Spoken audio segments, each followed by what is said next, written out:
എന്തുകൊണ്ടാണ് അംഗീകരിക്കുന്നത് പോരായ്മയായി കരുതണത്?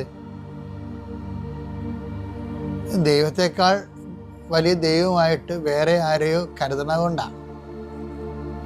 അതുകൊണ്ടാണ് നിന്റെ കർത്താവ് ദൈവം ഞാനാകുന്നുവെന്ന് നമ്മൾ ഈ പന്തിയിൽ തന്നെ ഈ ദിവസം കേട്ടിട്ടില്ലേ? ഈ നമ്മുടെ കൂടെയുള്ള അപര ദൈവങ്ങൾ ആണ് ശരിക്കും പറഞ്ഞാൽ നമ്മളെ മുമ്പ് പറഞ്ഞതുപോലെ ദൈവത്തെ അംഗീകരിക്കാൻ ബുദ്ധിമുട്ടുള്ള ആൾക്കാരുടെ നമ്മളെ മാറ്റണത്. അങ്ങനെയാണ് നിയമത്തെ നമ്മൾ ലംഘിച്ച് വരണത്. അപ്പോൾ ബേസിക്കായിട്ട് എന്താ വിഷയം?